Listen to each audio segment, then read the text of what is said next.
Hello, ladies and gentlemen. Welcome back to Truthiverse. I'm your host, Brendan D. Murphy, and we are on healthylife.net radio. This week, we are talking about beyond healing, going beyond healing and evolving your life with DNA activation.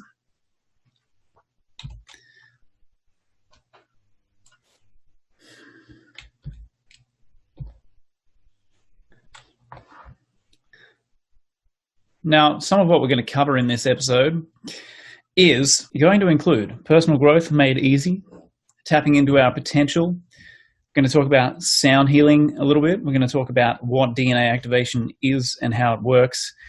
I'm going to share with you what the fragmentary body is, and a little bit esoteric, and why it matters. We'll touch on living an authentic life. We'll talk about what being spiritual looks like. What holds us back? What keeps us down? What keeps us playing small? Going to also introduce you to the 3 eras of medicine, and we'll get a quick mention in there of light-encoded filaments, and hopefully have time to discuss ascension versus inscension. So, personal growth. I think we'd all like it to be a little bit easier. God knows that there are plenty of tools out there that are supposed to make personal growth easy, personal development. And, I'm going to share one with you in particular this week where I've had experience over the last about 9 years with it now, and have found it very powerful and very potent in my own life and very potent in the lives of many of my clients. And I've found it very interesting to witness the shifts in people as they go through this process with me. So anyway, let's give it a bit of context. Now, we're talking about DNA activation. I'll explain what it is in a moment, but let's introduce the different eras of medicine. So we're now in what we are calling era 3 of medicine, which is known as metagenetics. And if we go back to era 2, we find ourselves in the epi-genetic paradigm, which is not at all out of date. And era 3, of course, still exists. That is the basic foundational genetic paradigm. But we've been moving through this sort of chronological timeline in our journey of Western civilization, and this is predominantly a Western sort of take on things, as you'll see. And in era 1, which is genetics, we had this view of the body. It was body focused. It was materialistic. It was reductionistic. It was focused on physical power. It was an impersonal kind of paradigm. It's based on the idea that, we can't really do anything much with our genetic expression. You're just stuck with what you get. And, sometimes things randomly go wrong and there's not much you can do about it. And so we left our genetic expression up to our subconscious mind, if you like. We weren't intentionally guiding things as such for the most part. It was basically an animalistic kind of paradigm focused strictly on the domain of matter. So matter as the only supposed reality. And this paradigm was focused on coding DNA. That is the DNA that codes for the physical body, to build the physical structure. This was a nature over nurture kind of paradigm. And as I said, or alluded to, it was a paradigm of genetic fatalism. And what happened gradually was, through the 1940s and 50s, we started developing the foundations of epi-genetics, which is moving now into recognizing the power of the mind in our physiology. And we started to acknowledge that thinking, and particularly positive thinking, has an impact on our health. And we started to harness that. And so now, instead of a body-based paradigm and a subconscious mind or unconscious kind of a paradigm, now we're moving into the head and the brain and starting to utilize some intentionality and will. It was still a local paradigm as opposed to a non-local quantum paradigm. We'd moved from an impersonal sort of viewpoint into a personal viewpoint. That is acknowledging that you and I have the ability to change, at least to some extent, the physiology that we inhabit.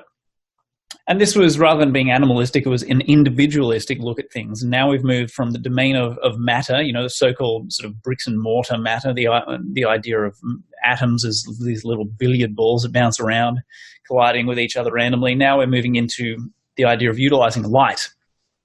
And this is the realm of space-time. Here we're now moving into proteins and focusing on cell membranes and understanding that cell membranes have an interaction with the environment and the external environment, and that we essentially are taking in information into ourselves from the external environment. So we're moving into the nurture paradigm here in epi-genetics. There's been some really good books written about it and about the ways, all the different things that can cause our physiology, our biology, our genetics to actually express differently and shift and change. Anything from changing from light to darkness, waking up in the morning, going to sleep, eating certain foods. Pretty much everything we do creates a shift in our genetic expression epigenetically in some way, shape, or form. Positive thoughts versus negative thoughts, So this was a paradigm in era 2 where we're going from genetic fatalism, where we think we can't do anything about it, into understanding that we actually have a degree of self-determinism. This was genetic self-determinism. And then what started to happen and build on this epigenetic model was that we started to move into era 3 of medicine, which is where we are now, which is metagenetics. So this is now the realm of so-called spirit, as opposed to mind, which was era 2. And now we're moving into acknowledging the value and the power of positive feeling. So not merely positive thinking, which we got in era 2, now we're understanding positive feeling is a very powerful thing and a very powerful force for building health in the way that we would like to. And so this became a more heart-centric model, and it became non-local. So this is the quantum model. This is from era 2, we went from personal into era 3, which is transpersonal, quantum non-locality, exploiting the non-locality inherent in the quantum field in which we are all immersed, in which all information exists everywhere simultaneously, essentially in superposition. And now we're dealing with the so-called higher self, the superconscious mind.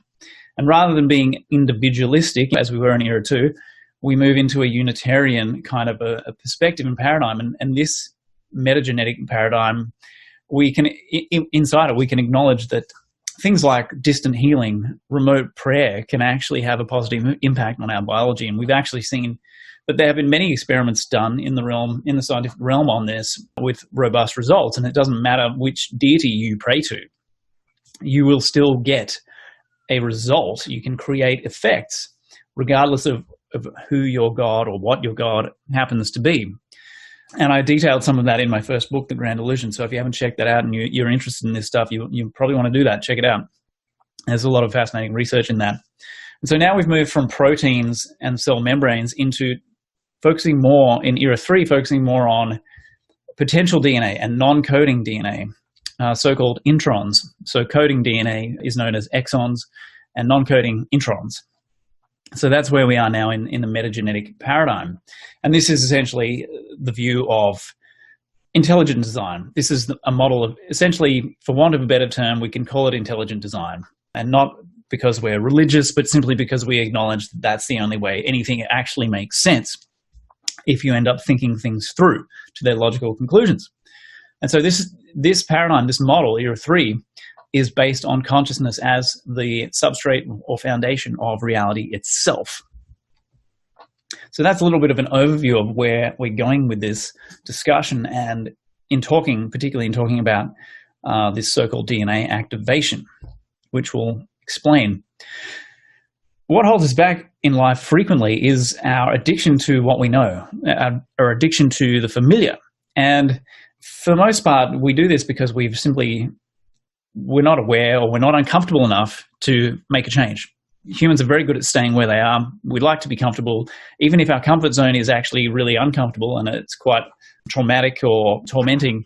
We will tend to stick with it as opposed to going and trying something else, trying something new and unfamiliar, because we like what we know and we don't like what we don't know. And experiments have been done on this on rats. Now, rats that were kept enclosed in a cage where they were subjected to random electric shocks, they were, stressed out and traumatized to some extent. And when they were given the opportunity to move into another area where they were not subjected to these random electric shocks, so it's important, I think, to understand that the shocks they were receiving were not timed periodically. They weren't regular. They were random. They were unpredictable. And when they were given the chance to go into another area where they were not going to be shocked, they found the absence of the torment to be so distressing, so stressful, that they would actually retreat back into the area where they were getting shocked. It was like they just became so adapted and accustomed to receiving that particular kind of torment that the unknown and the unpredictable was actually even worse for them. And humans are a lot like that. We tend to stick with what we know. We find the unknown very uncomfortable, and often, we avoid it to our own detriment very, very frequently. And so it's worth recognizing that habit. If you notice that in yourself, you can do something about it. And we have an addiction to our biochemistry. We have, and this has been elucidated quite well by Joe Dispenza. He's talked about the way that our brain will generate a cocktail of chemicals, neurotransmitters, and what have you, peptides that get sent out into the body, into the bloodstream, and connect up with the rest of the cells. And our cells become adapted to this. They become adjusted and accustomed to it. And so your sort of day-to-day status quo is something that you become essentially chemically addicted to your own thoughts, your own feelings. Your pattern of being is actually, it becomes sort of a feedback loop, and your cells want more of that chemistry. And so when you disrupt it, you feel very uncomfortable. And this is what happens when people they try to make a change in their life, and they feel very uncomfortable, and they're in this new space, a liminal space.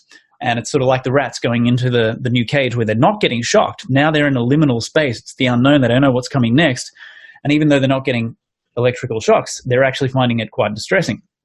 Humans are very much like this. So we get used to our chemistry.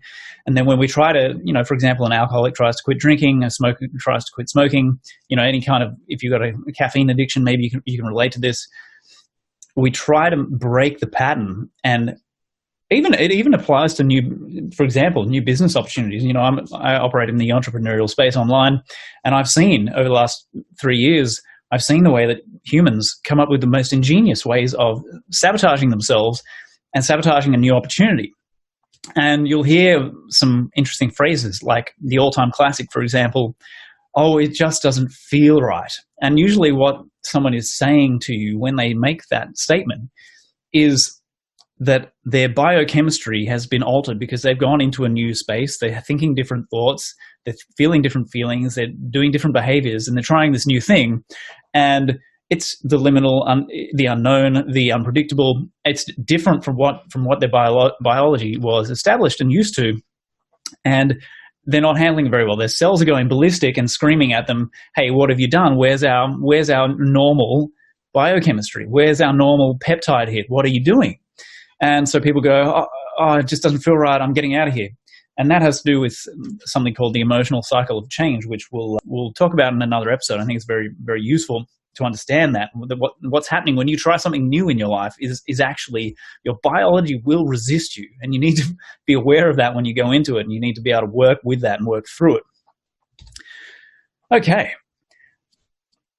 we have a bit of an idea in our civilization that anything worth doing is hard, and that is often the case, but it doesn't have to always be the case. It doesn't have to be the case 100% of the time. I actually believe that personal growth and evolution can be easy. It can even be effortless at certain times with the right approach. And that's one of the beautiful things about the DNA activation stuff, which I'll talk about. So just to clarify, what I mean by personal growth and evolution is basically as humans, we are designed to change and develop and to adapt and to become better versions of ourselves. So the way I look at it is, if you're not growing, you're basically contracting or stagnating. So we're here to expand and grow and develop our consciousness, to access our potential and live that out and manifest the full grandeur of what we are, who and what we are as multidimensional omni beings.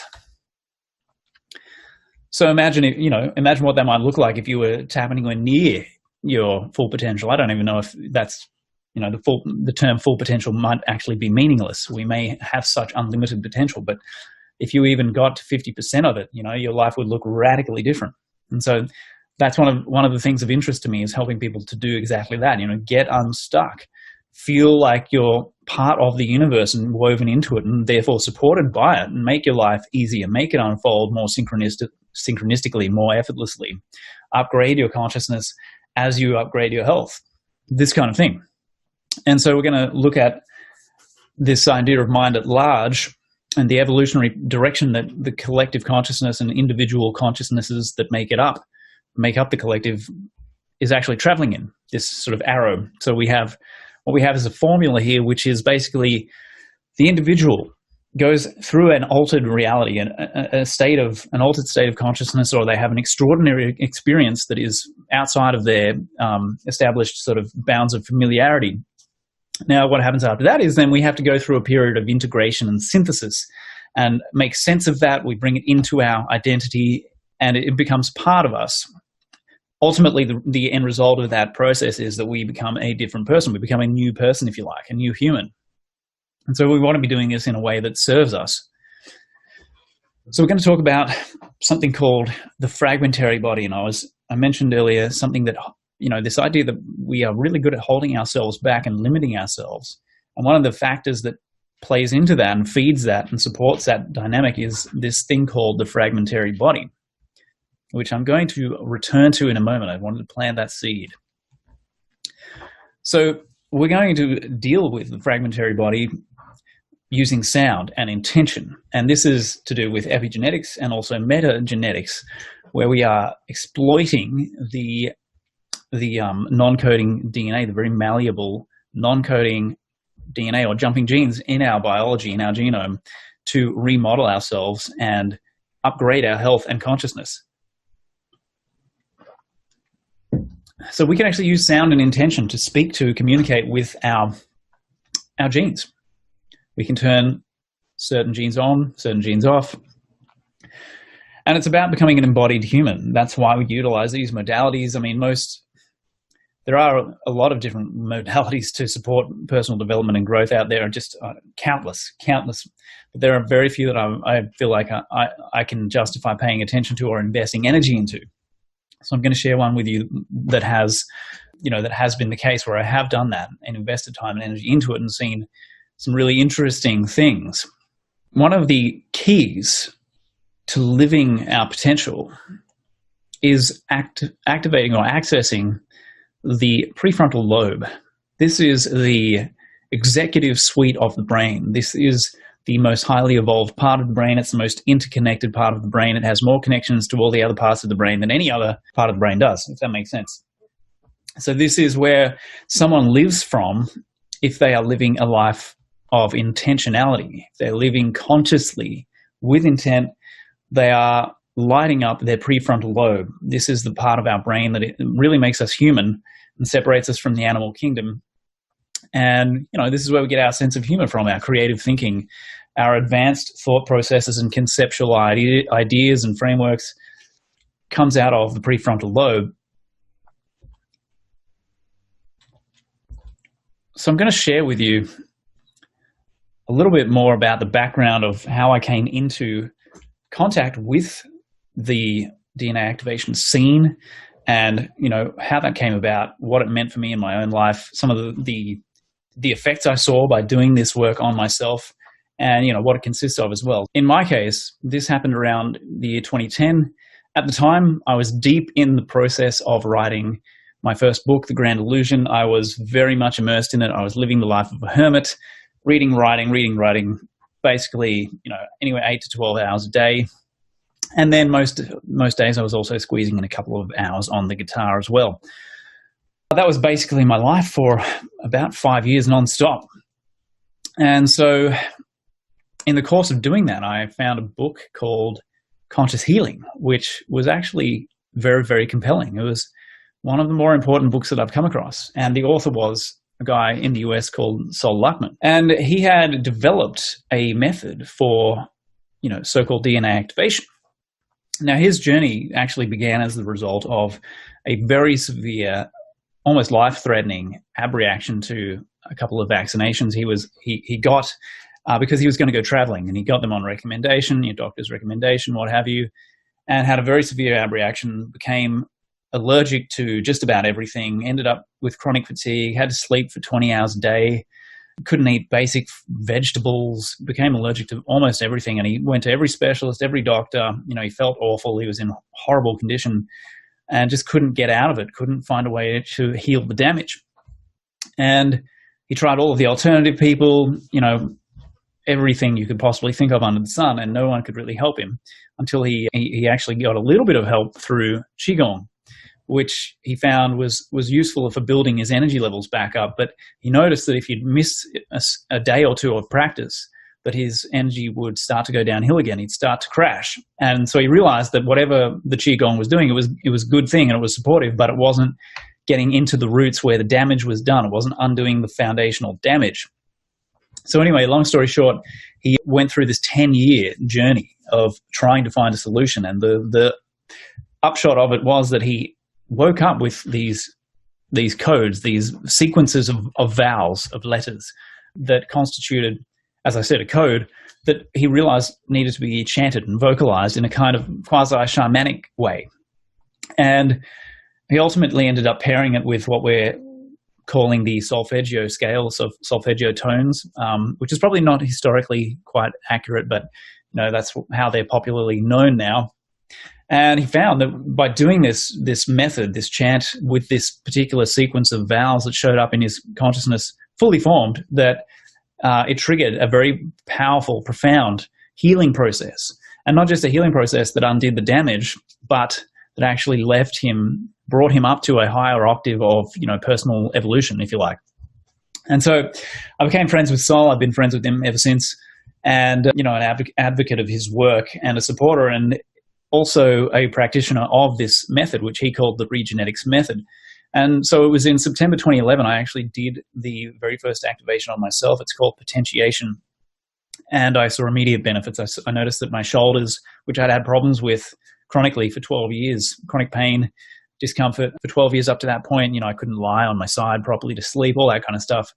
Immediate benefits there. They immediately started to release the pain, and they started to sort of almost become more stable and solid in the joints. So that was the first sign that I was on something very powerful. And there are other things that flowed on as well, other benefits, which, it's a journey that takes place over a period of months. And the whole timeline is actually a 27-month timeline. But there's only 4 activations that are spread through that timeline. So as I said, I saw immediate benefits, and it really got my attention. I knew straight away that I had to share this with people and get it out. So what I've done is I've taken the regenetics method and made it a foundation of what I have created and called Evolve Yourself, which is how I work with people with this DNA activation method. And as I said earlier, it's been very interesting. So what none of us really are looking for is another thing that we need to add to our to-do list. We're all very busy. We don't really want to work any harder than we need to. Understandably, we don't need another distraction. We don't need another obligation or another burden. And what the genius and the brilliance of this method is, the core of it is that it's not like another practice that you've seen before. It's actually more akin to an initiatory event, an initiation experience, because it has a transformational quality to it. Like, for example, a near-death experience or contact with a UFO or beings inside a UFO. These are transformative experiences that leave people fundamentally altered and shifted, and actually, as it happens, frequently leave them with very interesting healing experiences. So it's a singularity. It's a one-off, and it's not something we do every day. It's not something that takes time and energy every day. So it has an intelligence of its own, and we're working with the body's own natural systems and natural energies. And what this does is it changes our, if you like, our patterning on all of our levels. So physical level, the emotional level, mental level, spiritual level, and so on. So what we're really trying to do here, in a sense, from a bigger picture perspective, is as humans, we're trying to transcend our survival circuits. We're trying to we want to move into that prefrontal lobe of the brain and get out of the lower brain centers, our animal circuits, if you like, and reprogram ourselves so that we can achieve a sort of neurocognitive liberation. This is also part of the process of becoming embodied adults, spiritualized, embodied, conscious, aware adults. And so, as I was saying earlier, we have highly malleable biology. 99% of our DNA turns out to be this junk DNA, so-called junk DNA, and it's actually just non-coding DNA. So it's not building the physical proteins to create the physical structure of the body. About 50% of that junk is mobile genetic elements, also known in layman's terms as jumping genes. And so these jumping genes can move around your DNA and rewrite and activate or deactivate certain codes. There's also a non-coding portion known as satellite DNA, and these are repeating sequences, which by expanding or replicating, they increase the capacity of the DNA to carry information. And William Brown, who is a microbiologist, believes that it is this part of the DNA that actually communicates with the so-called morphic field, or what we could just say is the quantum field. And I like this quote from Holly Dunsworth's book, Human Origins 101, where she says that the human genome has more non-coding DNA than any other animal known to date. At least half of the non-coding sequence is made up of recognizable repeated sequences. And these repeats may provide some genomic wiggle room. So long stretches of non-coding DNA provide a playground for evolution. It may be a huge selective advantage to have all that raw material available to mutate and either modify existing traits and behaviors or express new ones altogether. So we are talking about becoming, potentially, collectively becoming something that's more human than we've known so far. And another microbiologist by the name of Colin Kelleher, who also has an interest in the paranormal, has done some interesting research into this domain, and he says that transposons, the jumping genes, are known to be engines of evolution. And they are the most plausible mechanism for initiating a rapid and large-scale change in physical structure, even the emergence of a new species. So it would be what's called a simultaneous transposition burst. He also says that similar mechanisms might be involved in a Kundalini experience. And we'll touch on Kundalini as well, because that's highly relevant to the idea of DNA activation, particularly with the form that I'm working with. Basically, we are electrical beings. We are more electrical than chemical. And one of the things that this activation process does, the regenetics method, is it works with the reservoir of electrical charge that is stored at the base or near the base of the spine. Now, to the ancient Hindus, this was known as Kundalini. What Kundalini is just electrical charge. It's your bioelectricity. That's all it is. But Dan Winter, who takes quite a technical approach to this, also says that he describes it as extreme charge density up the spine liquid pump, and it also has a powerful microwave component. So it's a very interesting phenomenon that we've got there running through our spine, or supposedly running through our spine. Now, one of the problems we have is that our bioelectricity is not actually circulating the way that it should, as fully as it should, as completely as it should.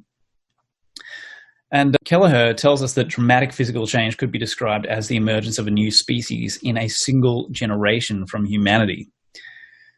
So we're dealing with something that's potentially very profound, and this connects in with, as I mentioned earlier, near-death experiences, shamanism, and contact experiences as well.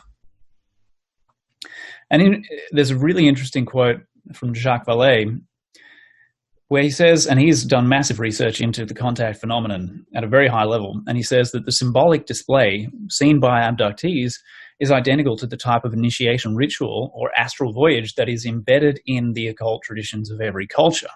The structure of abduction stories is identical to that of occult initiation rituals, and the UFO beings of today belong to the same class of manifestation as the occult entities that were described in centuries past. So this is not really a new phenomenon, but it has always been a very psychologically powerful one and a very transformative one. Now, the point of any initiation experience is, of course, transformation. That's the whole point of it. It's to bring the human being to a higher order of integration and functionality. And not just personal integration, but also within their culture or tribe. And Dr. Ken Ring tells us that extraordinary encounters such as the ones we've been talking about appear to be the gateway to a radical, biologically based transformation of the human personality, and that most of the defining features of near-death experiences and UFO experiences can be coordinated to a model of shamanic initiation. So no matter how an abduction experience, for example, plays out, and I won't say this is the case for 100%, because I know there are plenty of traumatic ones out there and very bizarre ones, but a lot of them are indeed mappable to the shamanic kind of model. They are transformative experiences, even if they are traumatic at the time. Very often what happens is gradually people come to they reconcile themselves with it, they come to an understanding, and they are forever altered. And so we're going to touch on this fragmentary body idea again, because this is, again, connects in with our evolutionary path and our personal challenges in life, and why we often find making change so difficult, and growth and evolution so challenging. And it is, the fragmentary body is described in occult literature in different ways as soul detailed in conscious healing.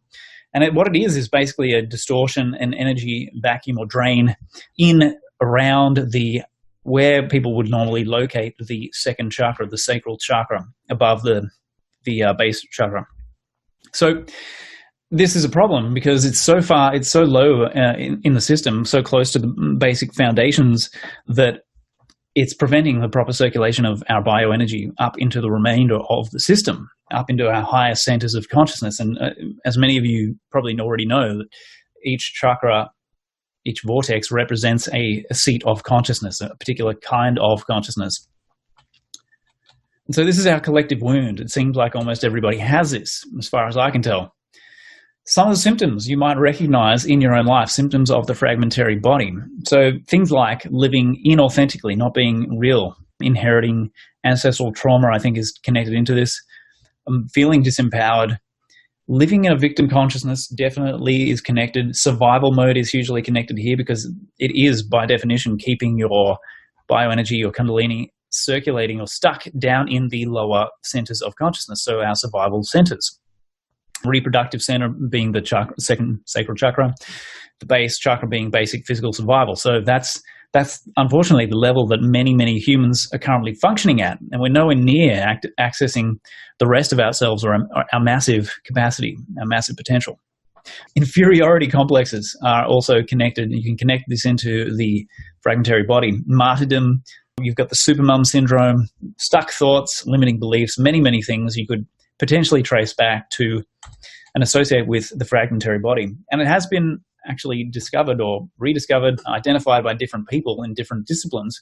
One of them is my friend Eileen, who works with sound. She works with tuning forks. She's highly intuitive. And she found this distortion herself using the tuning forks and identified it as the slavery yoke. And with good reason. Obviously, it is a phenomenon, a dynamic that does not support conscious, intelligent, liberated kind of behavior, hence the term slavery yoke. She describes this thing as being like a disc that is sort of between the second and third vortices, the second and third chakras, and it acts as a blockage which prevents the energy from circulating, our biological charge from circulating higher up in the system and doing its job.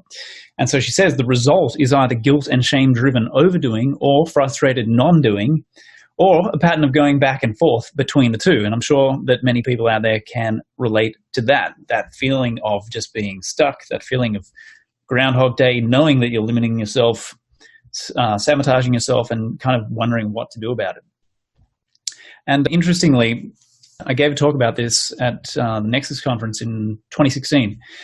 And afterwards, a woman came up to me and she said, I've been a Reiki practitioner for years, and every single person that I see who I work with on that table, who I put on the table, the massage table, every single one of them has had this distortion that you're talking about, this so-called fragmentary body, or the slavery yoke, this energy dynamic that supports slave-like thinking and slave-like behavior. And God knows there is no shortage of that right now. Barbara Brennan has done some pretty interesting work in this arena, working with sound as a clairvoyant. She's a highly developed clairvoyant, and she has seen the effects that the human voice can have on chakras when she tones into them. And she tells us that when you tone the correct sound into a chakra that's deformed, it will take the shape that it's supposed to have. So if you think it back to cymatics, for example, which I do talk about in book 1, The Grand Illusion, cymatics is the science of sound vibration and the way that sound vibrations affect matter, or particles suspended in solutions, liquids. And when she hits the right frequency, the chakra will stand up and spin correctly. So if you're not aware, our chakras, these vortices, can actually become deformed. They can become, and it sounds strange to the uninitiated, but they can become kind of droopy or saggy. They can become distorted and kind of start falling apart. And if you input the right kind of sound vibration into them, you can actually resurrect them or restore them. And then she adds that it only takes a few seconds once you've corrected it on the etheric level to then become the correct color on the second level of the field, which is, for her, it's the emotional body. Now, going back into the realm of epi-genetics, which Bruce Lipton has popularized and done a great job of spreading awareness around, he's telling us that on our cells, on the cell surfaces, the walls, there are receptor antennas that can read vibrational energy fields, such as sound and light and radio frequencies. And the antennas on these receptors vibrate kind of like tuning forks. So if a vibration in the environment resonates with a receptor's antenna, it will alter the protein's charge, causing the receptor to change shape. So that's a little bit of how, epigenetically we are using sound, for example, in this instance, to alter biology. But the great thing about Era 3 modalities is that they operate non-locally. So you don't need to be in the same room as someone, which can take, I've found over the years, some people really struggle to get their heads around that. You don't actually have to hear anything or see anything in order for that intention and that information to non-locally impact you and affect you in a positive way.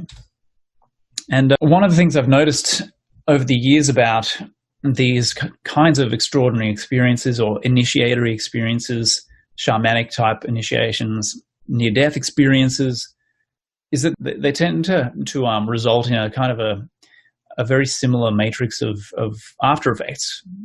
Whether it's an ET contact, UFO journey, or a shamanic initiation, or what have you, they tend to leave people more spiritual. Often I notice people who do this activation work with me, they find themselves becoming more authentically themselves and letting go of what is not real for them, what is not serving them. And also across the board, a lot of the time we notice that people who have these experiences have healing abilities activated, or they have received a profound healing of some sort, like Mellon Thomas Benedict, who had a near-death experience, and at the time he had a brain tumor, an inoperable brain tumor, and when he next took scans of his skull after the event, after the NDE, that tumor was simply gone. It just vanished. And that kind of thing is not actually that rare. It's one of the hallmarks of the near-death experience. So, other things like people become more health conscious, more creative. They might feel a sense of purpose or a mission in life. They live more intentionally, which signals they're living out of their frontal lobe. The ability to download information from the field intuitively, that kind of stuff. So, yeah, as I say, I've noticed these parallels between NDEs and extraordinary experiences and also DNA activation over the years. And some of the things that we've seen include clearer thinking. People become more accepting of themselves. They become more interested in their health and well-being. They might develop more of a social conscience, decreased fear of death, a lack of concern or worry about what people think of them. They might become more spiritual and meditate more, all this kind of stuff. And there's a great quote from Yujiro Okimi, who is a Japanese scientist, who tells us that all levels of organization are linked to one another in a hierarchical relationship, so that a change in one level necessitates a change in others. So, as I was saying earlier, when I was sharing Barbara Brennan's perspective on the sound affecting chakras, these energy vortices in our systems, she said that when you change one and correct one at the etheric level, it automatically creates an impact on the emotional level. And that's because we are in this, as human beings, we are these organized systems, integrated systems where you affect one level and it automatically creates a flow-on effect in all the other levels. The change is reflected in some way, shape, or form in the other parts of us. And that's a little bit to do with our holographic nature and the holographic nature of our energy systems. Some of the experiences that people have working with the DNA activation stuff sometimes mirrors events that NDEs have had, or UFO contactees have had as well, including, pulsating in the hands, buzzing in the hands or feet, a vibration felt through the body or particular body parts. I've had people tell me they actually recognize the sound that we were using in the activation, which is interesting. It's like this ancient memory that gets activated. It is a very fascinating and deep subject. And one of the things we've talked about is this idea of a fragmentary body, a distortion in our energy system that we have had for a long time, who knows how long, and it seems to be a species-wide thing. And with this particular system we've been talking about, the regenetics method, one of the interesting things is that 5 months following our first activation, that distortion is actually resolved, that it is what we call sealed. And apparently it is the result of another vortex which is hovering above the head, which is not meant to be a part of the system. And obviously we have many chakras, we have many more than just 7 or 8. But there was, Sol and his partner identified one that was not supposed to be there above the head. And they found through massive amounts of kinesiological testing with different clients that it seems to descend after this activation. It triggers a descent of this vortex above the head. The vortex above the head comes down and actually fuses with the second sacral chakra. And they call that sealing, which is basically returning us to a sort of our natural harmonic energetic state where we have 8 primary chakra centers and no more consciousness drain down there in our sacral region, preventing our growth and expansion and evolution. And now our consciousness is free to expand and move up into higher levels of awareness, higher parts of our bioenergy systems, and we can start unleashing ourselves and growing and evolving and starting to live intentionally and creating the lives that we actually would like to live and contributing to the world. And so we see people becoming more authentic, they grow, they feel empowered. I've seen multiple people comment they feel a call to go back to the land, grow their own food, simple things, humble things, reconnect with the earth, because that's where we came from. That's what we are, at least physically, physiologically. And so we're activating not just the physical DNA, but also our multi-dimensional DNA. And I think we'll leave it there, and we'll return to that and maybe re-dig into it in a future episode and discuss the idea of multi-dimensional DNA, these light-encoded filaments that Barbara Marciniak's Pleiadian contacts are telling us that we are activating here and now, that our task is to consciously command the activation of our DNA, and that the light-encoded filaments, these higher harmonics of our physical strands of DNA, coming back online and being reconnected as we wake up. And this is actually the process of ascension. It's actually inscension, coming back into ourselves. And with that, ladies and gents, I'll leave it there. Thank you for being here with me for this discussion of DNA activation.